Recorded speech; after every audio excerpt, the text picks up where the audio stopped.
parole de Dieu ensemble. Et j'ai choisi aujourd'hui un thème qui nous intéresse tous. C'est le thème de l'avenir. Alors, je ne sais pas si mon appareil... Voilà, ça va venir. C'est l'avenir. On s'intéresse tous à l'avenir, n'est-ce pas? Au moins par curiosité. On est tellement curieux de savoir ce qui va se passer dans l'avenir. Il y a des personnes qui se demandent déjà par rapport à leur métier. Alors, c'est peut-être les plus jeunes qui sont montés là. Hein? Quel métier est-ce que je vais avoir un jour? Mais pas seulement. Des fois, nous, en tant qu'adultes, hein, nous changeons de direction dans la vie quelquefois. Et nous... hop là. Ah, il y a plein de choses là que je ne vois plus ici. Je recommence.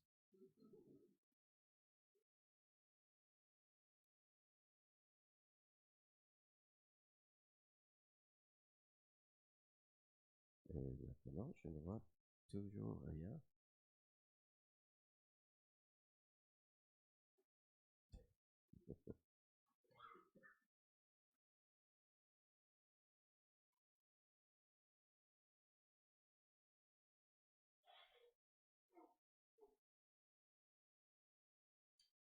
Ah ben tant pis. Ça me gêne pas. J'étais en train de me dire en montant ici avec toutes mes filles qui traînaient derrière moi que Jésus, il n'était jamais embêté par des fils. Oui, hein? Ça fait rien. On va aller sans. On va aller sans. Ce sera moins de distractions. J'ai pas de fil avec celui-là, mais je peux trouver mes versets dans la Bible très facilement. Et vous avez vos Bibles en papier, vous avez vos tablettes, vous avez je ne sais pas quoi, vos smartphones pour chercher les versets dans la parole de Dieu. Mais j'aimerais parler aujourd'hui de l'avenir. Pourquoi? Parce que nous sommes dans toute une série de réflexions sur la confession de foi de l'Église. C'est-à-dire que il y a de belles choses qui sont dites dans la parole de Dieu. Il y a tellement de bonnes choses que on a tout simplement cherché à résumer tous ces enseignements. On était obligé de faire une sélection en tant qu'Église, hein, mais on a relevé certains enseignements et on en avait déjà vu plusieurs. On a vu ce que les Écritures enseignent par rapport à la Bible, par exemple, il y a pas mal de temps déjà. Ce que la Bible enseigne par rapport à Jésus-Christ et son œuvre sur la croix, par rapport aux attributs de Dieu, l'œuvre du Saint-Esprit, etc.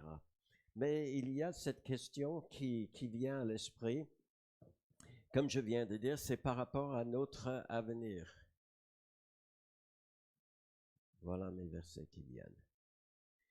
Euh, qu'est-ce qui arrive? Vous vous posez plein de questions personnelles sur votre métier par rapport à votre santé à venir. Ma femme, elle s'est fait opérer il y a quelque temps. Elle se demande maintenant si elle aura besoin d'un genou artificiel. J'aurai bientôt une femme bionique. Elle peut me donner des coups de pied avec force. Elle ne le fait jamais. Mais oui, la santé, mais qu'est-ce que l'avenir me réserve? Et ça va très très loin, hein, parfois nos questionnements, même jusque dans l'éternité. Qu'est-ce que l'éternité réserve pour nous? Eh bien, nous avons, alors, je ne vais pas pouvoir le citer de mémoire, je l'ai presque mémorisé. C'est l'article numéro 9 dans notre confession de foi, qui parle des événements à venir et qui dit à peu près ceci de mémoire, hein, qui dit ceci: nous croyons que Jésus va revenir. Nous croyons aussi qu'il va ressusciter des morts en Christ et qu'il va enlever tous les siens avec lui au ciel un jour. Et puis, ah oui, tu attends ta Bible qui te parle. Okay. Et puis, il va régner, il va revenir un jour, régner sur la terre, et cela pendant 1000 ans. Puis viendra aussi le moment qu'il va juger les morts et les vivants. Et puis nous disons également que nous croyons au fait que notre Seigneur régnera dans les cieux pour l'éternité. Alors ça fait toute une liste de choses dans ce petit article de confession de foi. On va les prendre juste les uns après les autres. L'idée aujourd'hui, vous pouvez vous rassurer, je ne vais pas faire une étude détaillée de tous ces différents événements futurs. On n'aurait pas le temps, même d'en prendre un. Mais juste pour vous assurer que lorsque cet article a été écrit, c'était pas venu juste simplement de l'esprit de telle ou telle personne dans l'Église. On s'est basé sur les Écritures. Et c'est ce que je veux tout simplement vous démontrer ce matin, c'est que la Bible parle du retour de Jésus-Christ. Ça, c'est la première chose que nous entendons. Et si on avait le temps de développer ça, on dirait que son retour est imminent. C'est-à-dire que on n'attend rien d'autre entre maintenant, aujourd'hui et son retour. Ça peut être aujourd'hui, ou demain, après-demain. Qui connaît le jour du retour de Jésus? Dieu le Père. Lui, il sait. Ça me suffit. Il sait. Et, mais regardez dans vos Bibles, puisque nous allons tourner dans nos Bibles aujourd'hui ou dans nos smartphones, nous allons tourner dans Actes chapitre 1,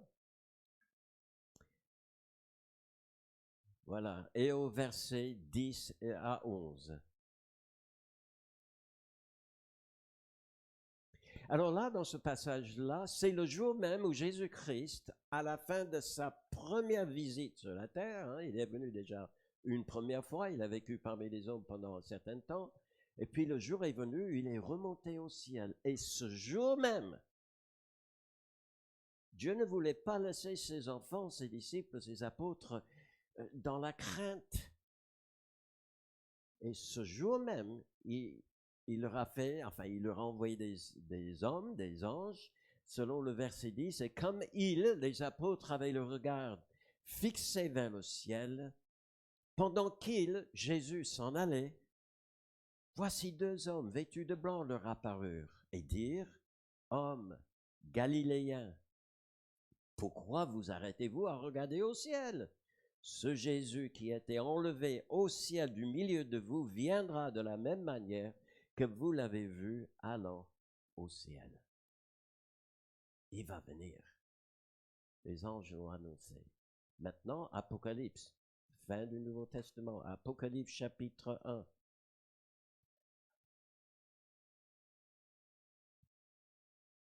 Apocalypse chapitre, je vais laisser notre frère les mettre, versets 7 à 8.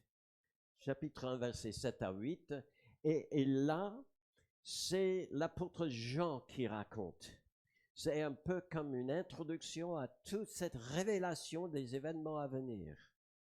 Et lui aussi, en se basant sur les prophètes de l'Ancien Testament, parce qu'il cite Zacharie, il dit ceci, voici il, au singulier, c'est Jésus-Christ, il vient avec les nuées, et tout œil le verra, même ceux qui l'ont percé, et toutes les tribus de la terre se lamenteront à cause de lui. Oui, amen. Et au verset suivant, je suis l'alpha et l'oméga, dit le Seigneur Dieu, celui qui est, qui était et qui vient.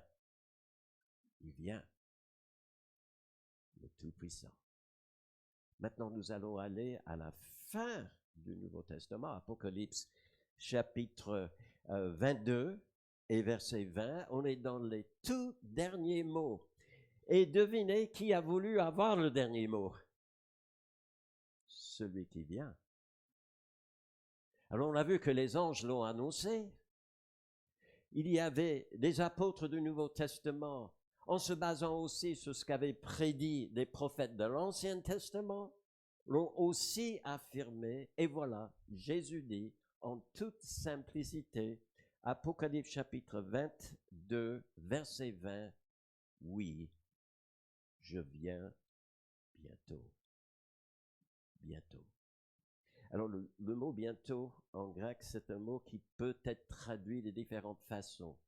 Nous, quand nous entendons bientôt, nous commençons déjà à regarder nos montres, n'est-ce pas? Parce que si quelqu'un nous dit, voilà, moi je vais venir bientôt chez vous, ben, déjà on commence à nettoyer un petit peu, n'est-ce pas, et à préparer pour la venue de la personne parce qu'on pense que ça ne va pas tarder. Alors que Jésus, il avait fait cette promesse plus de 2000 ans, il y a plus de 2000 ans. Mais le mot bientôt, que nous avons en français, c'est un mot qui peut signifier aussi je viens rapidement ou encore je viens sans tarder. On a déjà dit que le Père, il connaît le jour. Et quand il dira, et on verra dans un instant comment tout cela va se dérouler, quand le moment sera venu, eh bien, il ne va pas tarder. Il ne va pas tarder. Il va venir soudainement. Et c'est pour cela que souvent dans la parole de Dieu, Dieu nous encourage à faire quoi? Veiller, veiller et prier. Je viens. Jésus-Christ va revenir. C'est quelque chose de formidable, n'est-ce pas, de savoir que celui que nous aimons tant, et on a exprimé ça dans le temps d'adoration et de louange ce matin, que nous l'aimons tant parce qu'il s'est sacrifié pour nous. Mais même plus que ça, en plus que cela, eh bien, jour après jour après jour, il manifeste son amour envers nous. Et si nous pouvons dire, comme ça a été si bien chanté ce matin, nous t'adorons, Éternel, c'est parce que lui nous a aimés le premier. Mais nous ne l'avons jamais vu. On ne l'a pas vu. Mais Jésus-Christ a dit une bénédiction pour ceux qui, à la différence de ses propres apôtres de l'époque, allaient croire en lui sans l'avoir vu. Vous êtes des bien-aimés et des bénis de l'Éternel ce matin si vous avez cru en lui. Nous ne l'avons pas vu. Maintenant, je ne fais pas ça souvent parce que c'est une épreuve pour vous, mais je vous demande à chacun de me regarder bien dans les yeux. Je vous ai dit que c'est une épreuve, hein? Regardez-moi bien, tout le monde. OK? C'est difficile pour lui parce qu'il ne voit que mon oreille, hein? Mais regardez-moi bien. Aussi vrai que vous me regardez maintenant et que je vous regarde, vous regarderez dans les yeux de votre Sauveur un jour. Il sera là. Il sera là. Ça, c'est formidable. Ça me fait penser à une histoire qui se trouve dans Luc chapitre 2, si je ne m'abuse. C'est au début de la première venue de Jésus-Christ, lorsque les parents, Joseph, Marie, Joseph, le père adoptif, Marie, la mère de Jésus, l'amènent dans le temple. Et il y a deux vieilles personnes qui sont là et tellement heureuses de le voir, parce qu'il attendait depuis si longtemps. Vous vous souvenez d'eux? L'un, c'est un homme, l'autre est une femme. L'homme s'appelle Siméon et la femme, mesdames, s'appelle Anne. Et nous avons une Anne avec nous aussi ce matin. C'est formidable. Deux vieilles personnes qui sont là. La Bible dit que Siméon, pour sa part, était un homme rempli du Saint-Esprit. Et l'Esprit lui avait révélé qu'il ne mourrait pas avant de voir le Christ du Seigneur. Et là, ce jour, divinement guidé par le Saint-Esprit, il entre dans le temple au même moment où, qui est là? Qui est là? Marie, Joseph avec le petit Jésus. Et il a pris dans ses bras, il était tellement heureux. Alors il a employé une expression dans sa prière à Dieu qui était employée normalement par des vieux soldats qui arrivaient au terme de leur engagement militaire. Mais avant de quitter, ils ne partaient pas à la sauvage, hein, comme ça. Il fallait qu'il passe chez le commandant en chef pour qu'il signe Hein, le papier, maintenant, tu es libre, tu peux partir. Et ce qu'il a dit dans les mots d'un vieux soldat arrivé au terme de ses combats, Seigneur, laisse aller maintenant ton serviteur. Et sans doute, la Bible ne nous dit pas, mais sans doute pas longtemps après, il est reparti au ciel. En tout cas, c'était un homme âgé, mais avec la joie d'avoir vu celui qui l'attendait depuis tellement longtemps. Un jour, nous le verrons aussi. Et puis il y a Anne. Elle avait quel âge? Qui se souvient? Elle avait quel âge? On ne sait pas trop. Elle avait minimum 80 ans. Très âgée, surtout pour l'époque. Même pour nous aujourd'hui, ce serait une femme âgée. Et elle est là. La Bible dit, elle vivait dans le temple, dans l'enceinte de complexe du temple. Il y avait des chambres, etc. Elle restait là. Elle ne voulait pas partir parce qu'elle voulait absolument voir aussi le Sauveur. Elle attendait sa venue la première fois. Elle passait tout son temps à jeûner et à prier. Et puis elle aussi, elle était là, ce jour où Joseph et Marie l'amènent le petit Jésus dans le temple et elle le voit. Et je l'imagine comme ça, un peu courbé de l'âge, etc., ayant du mal, si elle ne mange pas, si elle jeûne beaucoup, etc., et elle passe tout son temps dans la prière, c'est que elle n'est pas dans la meilleure des formes non plus, même pour une personne âgée, et peut-être à peine bougeant les pieds comme ça, elle va retrouver des personnes avec qui elle avait l'habitude de se retrouver et de prier et de ne pas dire on attend toujours, mais de le dire il est là. Telle sera notre joie aussi un jour, mes amis. Un jour, nous ne dirons pas oui, il viendra bientôt, un de ces jours. Nous dirons il est là. Notre Dieu va revenir, notre Seigneur, notre Sauveur. C'est quelque chose de formidable. Et puis, nous croyons aussi, disons-nous, dans cette confession de foi, la résurrection des morts en Christ. Alors, vous chercherez ça, et c'est le chapitre le plus éloquent sur la question de la résurrection des morts en Christ. C'est dans 1 Corinthiens chapitre 15, versets 51 à 53. 1 Corinthiens, même ma tablette, j'ai pas de peau ce matin, ma tablette bug aussi. J'aurais besoin pas seulement d'un frère pour m'aider, mais toute une compagnie.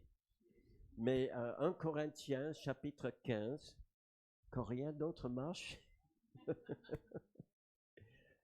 1 Corinthiens, chapitre 15, verset 51. Et là, c'est l'apôtre Paul qui raconte comment les choses se passeront. Et il dit, entre autres, dans ce passage, si nous ne croyons pas à la résurrection des morts, eh bien notre foi est vaine.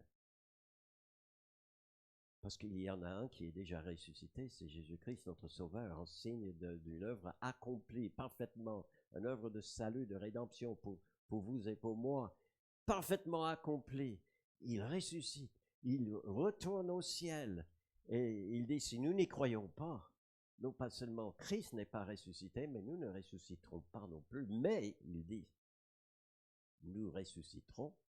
Et là, je lis dans 1 Corinthiens chapitre 15, verset 51, ceci où il dit, voici, je vous dis un mystère, dit Paul. Nous ne mourrons pas tous, mais tous nous serons changés. En un instant, en un clin d'œil, à la dernière trompette, la trompette sonnera, les morts ressusciteront, incorruptibles. Et nous serons changés. Car il dit, il faut que ce corps corruptible, tel que nous avons, hein, et on le sait, hein, ma femme et moi, nous étions un peu malades cette semaine. Vous entendez peut-être ma voix est un peu plus grave ce matin que d'habitude, et c'est parce que nous vivons dans des corps corruptibles qui peuvent aussi être malades et un jour va retourner à la poussière. Et il y a une dégénérescence naturelle dans notre corps que les scientifiques n'arrivent pas à expliquer. Mais c'est une réalité que nous connaissons. Ce corps aujourd'hui est corruptible. Mais il faut que ce corps corruptible se revête de l'incorruptibilité. Et il n'y aura plus de maladies, plus de dégénérescence, de fatigue comme cela. Et il dit aussi, et que ce corps mortel qui va mourir revête quoi? L'immortalité. Ça va se passer quand Jésus reviendra. Alors il parle de deux catégories de personnes. Personnes en Christ, des chrétiens, des vrais, des croyants. Et parmi ceux-là, il y en aura, et il y en a plein qui sont déjà morts. Paul, d'ailleurs, qui ne savait pas s'il allait mourir avant ce moment, parce qu'il n'était pas au plus au courant que nous de la date du retour de Jésus-Christ que nous le sommes. Alors il pensait être parmi les vivants. Mais il est mort depuis longtemps. Mais plein d'autres aussi sont des... Mon père, il est mort. Vous connaissez des parents, des amis, des personnes en Christ qui sont déjà décédés? Oui. Mais un jour, ils ressusciteront. Ceux qui sont là ce jour que Jésus reviendra, mais qui sont en Christ, eh bien, eux, ils n'auront pas besoin d'être ressuscités, ils sont toujours en vie. Mais ils auront besoin d'un corps transformé, changé, corruptible qui se revête de l'incorruptibilité, le mortel qui se revêt aussi de l'immortalité. Et ce qui était de terrestre deviendra aussi céleste. Ce qui était corps charnel sera spirituel. Ce qui est semé un peu comme on est, quand on met une dépouille dans le cercueil, va ressusciter glorieux, glorieux. Et nous attendons ce jour. Résurrection. Mais c'est pas l'affaire. Parce que là, il y aura aussi l'enlèvement de ces deux catégories de chrétiens, ceux qui sont déjà morts et enterrés, et ceux qui seront en ce jour-là toujours en vie. Christ va venir les amener avec lui. Et ça, c'est 1 Thessaloniciens chapitre 4. Si vous avez votre Bible ouverte là, 1 Thessaloniciens, juste quelques pages plus loin, chapitre 4. Et à partir du verset 11, il dit ceci, verset 13 plutôt, 1 Corinthiens chapitre 4, verset 13, « Nous ne voulons pas, frères, que vous soyez dans l'ignorance au sujet de ceux qui sont décédés, des parents de ces chrétiens à Thessalonique. C'est une église qui est née dans la persécution. Il y en avait qui avaient déjà laissé la vie. Et il dit, je ne veux pas que vous soyez dans l'ignorance à leur sujet, afin que vous ne vous affligiez pas comme les autres qui n'ont point d'espérance. C'est-à-dire que nous en avons une. Nous avons de l'espérance, car si nous croyons que Jésus est mort et qu'il est ressuscité, lui, nous croyons aussi que Dieu ramènera par Jésus et avec lui ceux qui sont décédés. Et puis, il donne un peu le détail. Il dit ceci, « Voici en effet ce que nous déclarons d'après la parole du Seigneur. Nous les vivants, restés pour l'avènement du Seigneur, nous ne devancerons pas ceux qui sont décédés, car le Seigneur lui-même a un signal donné. » Ça, c'est la première chose. Qui donne le top départ? Qui donne le signal? Je pense que c'est celui qui a l'autorité de le faire. C'est Dieu lui-même. Alors, je ne sais pas comment ça se fait, mais il y aura un signal qui sera donné.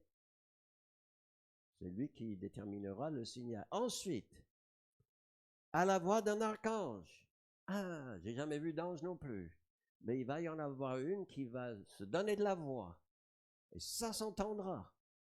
Ça s'entendra. Et puis après cela, au son de la trompette de Dieu, eh bien Christ descendra du ciel et les morts en Christ ressusciteront premièrement. OK? Quelqu'un donne le top départ. Il y a l'ange qui donne la voix, la trompette qui sonne, les morts qui ressuscitent et qui vont avec. Et ensuite, nous les vivants, les chrétiens vivants à ce moment-là, qui seront restés, nous serons tous ensemble enlevés avec eux sur des nuées à la rencontre du Seigneur dans les airs. Et ainsi, nous serons toujours où? Combien de temps? Toujours. Toujours avec le Seigneur. Formidable. Nous croyons qu'il va revenir. Son retour se fera en 2 étapes. Ça, c'est la première, quand il viendra dans les airs. Le signal sera donné, l'archange donnera de la voix, la trompette sonnera, les morts en Christ ressusciteront, seront transformés. Nous qui sommes encore en vie, eh bien, nous allons traverser aussi ce changement radical. Ça me fait penser aux papillons qui se transforment en... Enfin, les chenilles plutôt. Des chenilles qui passent par un chrysolite ou quelque chose comme ça, et puis on a l'impression que c'est mort. Hein? Et non, c'est pas mort. Il y a toute une métamorphose qui a lieu. Et ce qui sort n'est pas comme ce qui est entré. Ce qui est entré était lié à la terre et ne pouvait aller qu'à plus 4 pattes, mais en tout cas grimper un petit peu comme ça par terre, lié à la terre, comme nous le sommes aujourd'hui. Mais quand la transformation a lieu, eh bien, s'envole en toute beauté. Et ce sera notre expérience un jour, mes amis, que nous passions déjà par une résurrection ou que nous soyons encore en vie, nous serons transformés et ça prendra combien de temps? Un clin d'œil. Et là, je m'efforce un peu, hein. C'est-à-dire, ce n'est seulement qu'après que vous allez constater, bien, enfin, ouf, ça y est, quelqu'un m'a posé la question, qu'est-ce que vous penserez, qu'est-ce que vous direz le jour où vous allez vous retrouver face au Seigneur? Bon, il n'y a personne qui le sait, hein. Et pas moi plus que d'autres.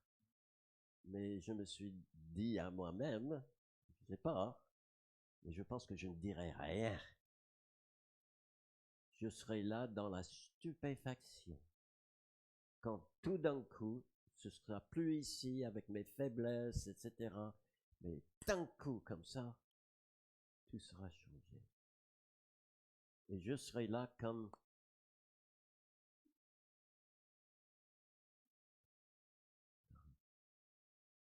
dans la stupéfaction de la réalité des promesses que Dieu tienne toujours. Et il le fait. Et j'attends ce jour, mes amis, j'attends ce jour. Et j'espère que vous le faites aussi. Il y aura cet enlèvement. Et puis Christ va régner pendant... Alors, nous serons partis avec lui, hein, dans les airs, à la rencontre de Dieu dans les airs. Les choses vont continuer à se dérouler sur la terre. Hein. Ce sera des temps terribles. Le livre de l'Apocalypse détaille pas mal de ces choses-là.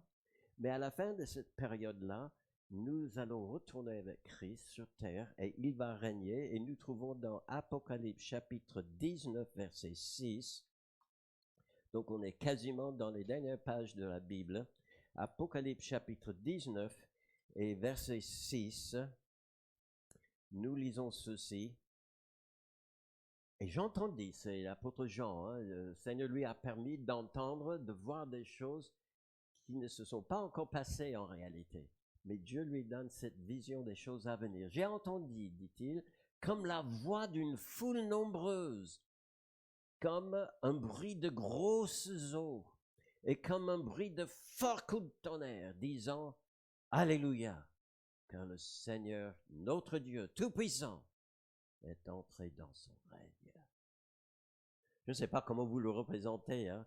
Moi, c'est... Alors, ça fait quel bruit? Une grande foule de personnes.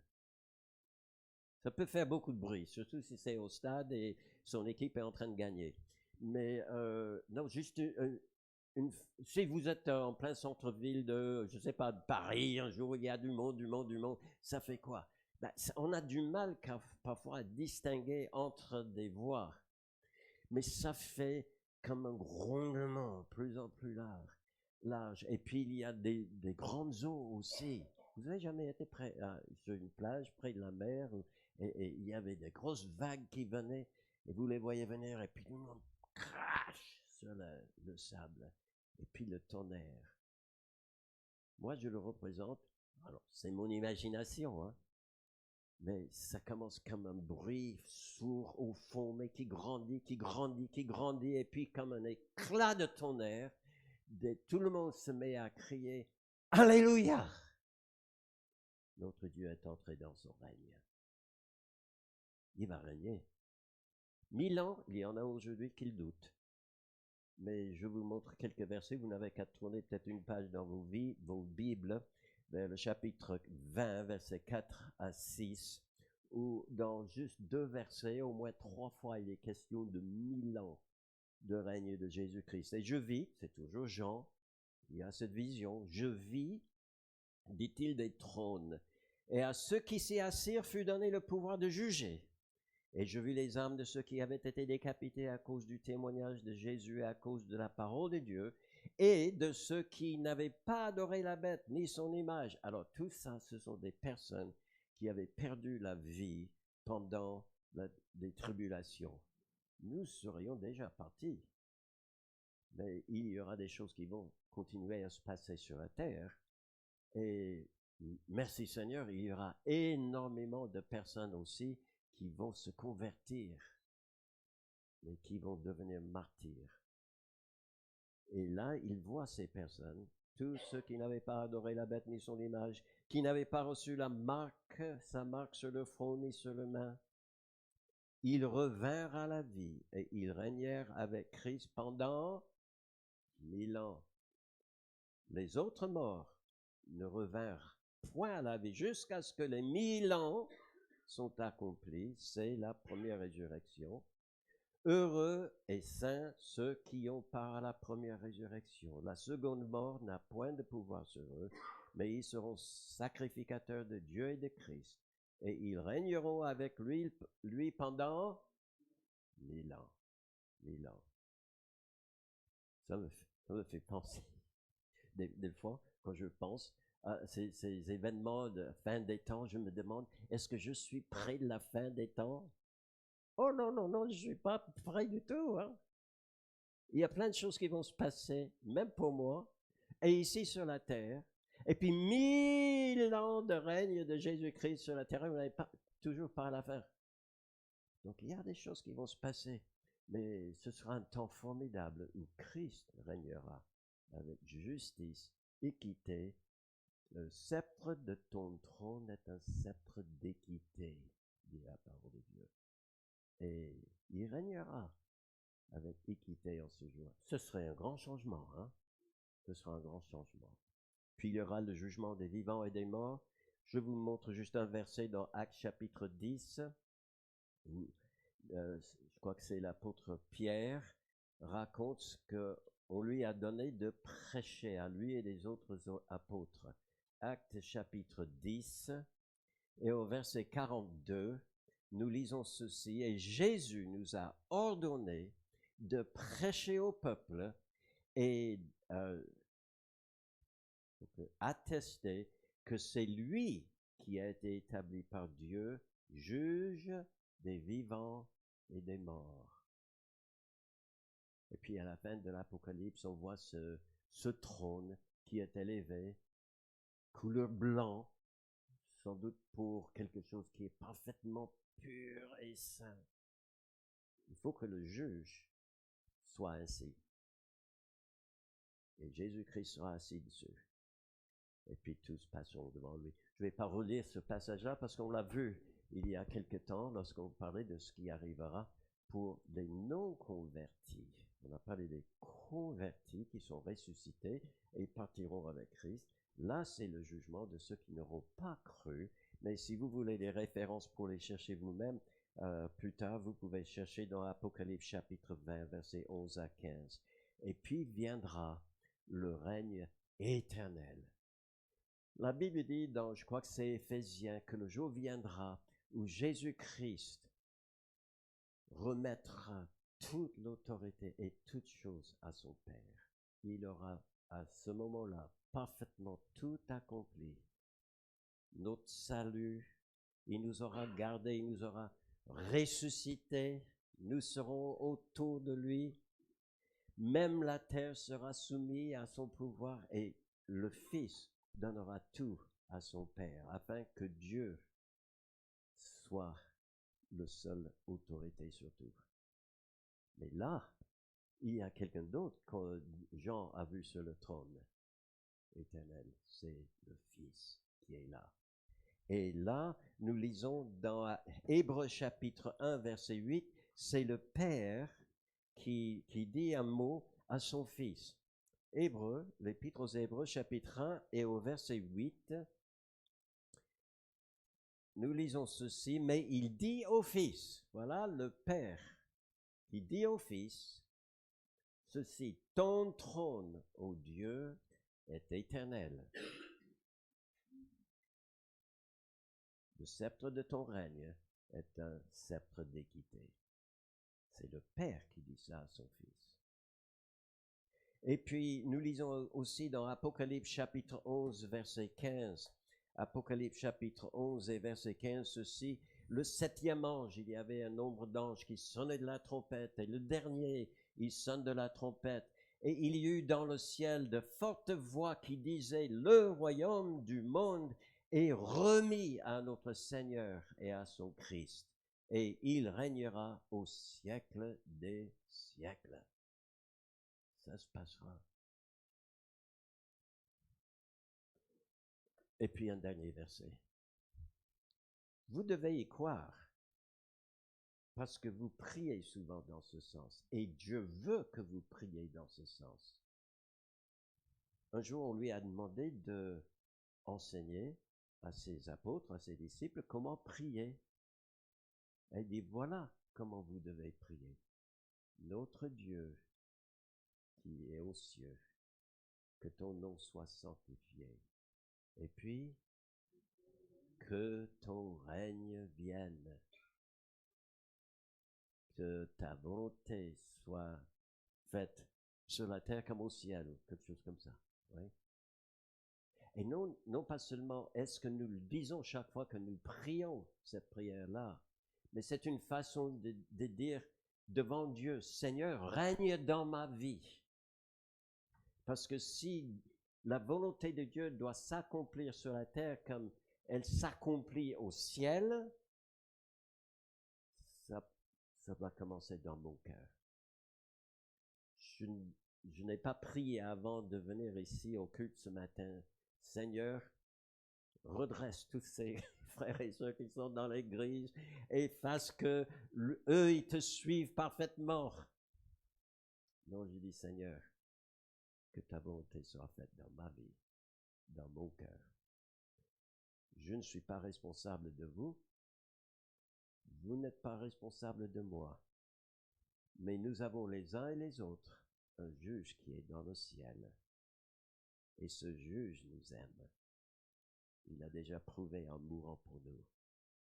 Et non pas seulement il nous juge, mais il nous fortifie, il nous sanctifie, si nous le voulons, pour que le désir de notre cœur d'être des représentants de Jésus-Christ, de Dieu sur la terre, soit pleinement accompli en nous. Il nous fortifie pour le faire. Il nous purifie. Et la Bible dit, celui qui a cette espérance en lui se purifie, comme lui, il est pur. C'est ce dont j'ai besoin. Je suis content que je puisse dire aujourd'hui que Jésus revient. C'est pas seulement moi qui le dis, je ne fais que répéter ce que Christ lui-même a dit, ce que les anges ont dit, ce que les prophètes et les apôtres ont dit. Jésus revient. J'ai aussi la grande joie de vous annoncer que même pour nous qui sommes un peu plus avancés en âge et qui le ressentons, eh bien nous tous, et même les plus jeunes, hein, s'il nous arrive de mourir, mais en Christ, il y aura une résurrection des morts, il y aura cette transformation, nous irons avec lui, Christ régnera, il jugera, mais il régnera pendant l'éternité. Ça, c'est fort. Et vous savez ce que ça me fait penser? Ce à quoi ça me fait penser? Dieu a déjà prévu la fin comme le début. Ça me dit aussi qu'il tient tout parfaitement dans ses mains. Aujourd'hui, je m'inquiète quelquefois. Est-ce que vous regardez les actualités le soir? Je ne donne pas de publicité là, mais je suis un peu curieux, peut-être anxieux de voir ce qui se passe. On parlait de l'Ukraine. Il y a des émissions où vous pouvez passer 1 heure, 2 heures à regarder tout ce qui se passe là-bas. Et il y a des fois où je dis, Seigneur, il faut que tu... Puis je m'arrête. Dieu est en contrôle. Il sait ce qui se passe. Je ne sais pas comment tout cela va contribuer à ce qui doit se faire avant que Christ revienne. Mais je sais qu'il est en parfait contrôle. Il a tout bien dans ses mains. Et la Bible dit que ni les choses à venir ne peuvent nous séparer de l'amour de Dieu en Jésus-Christ notre Seigneur. Donc on est bien entre ses mains. Alors préparons-nous pour le grand changement, mes amis. Les choses vont changer pour le mieux si nous sommes à Christ. Si vous n'êtes pas à Christ, si vous n'avez pas vraiment cette assurance dans votre cœur que lui, il vous a donné son salut, il vous a donné la vie nouvelle et éternelle, eh bien aujourd'hui, vous pouvez, dans toute simplicité de votre cœur, vous pouvez dire, Seigneur, aujourd'hui je veux que tu règnes en moi. Aujourd'hui je veux que toi, tu sois mon sauveur. On va prier. Notre Dieu, merci aujourd'hui pour ces certitudes qui sont dans la parole de Dieu, qui nous rappellent que tu es vraiment le Seigneur des seigneurs et le roi des rois. Et qu'il n'y a rien qui se passe sur notre pauvre terre qui t'échappe et qui n'a pas été contrôlé par toi, mais que tu vas diriger toutes choses à bonne fin et pour la gloire de tous ceux qui mettent leur confiance en toi. Merci notre Dieu pour ces certitudes que tu nous donnes pour que nous soyons non pas comme ceux qui n'ont pas d'espérance, mais comme ceux qui ont une pleine espérance en Jésus-Christ. C'est en son nom que nous te prions. Amen. C'est pas la fin. Il y a Christian qui va venir et il va vous donner un verset pour le mois, peut-être même un dernier chant. Christian, je te repasse la parole.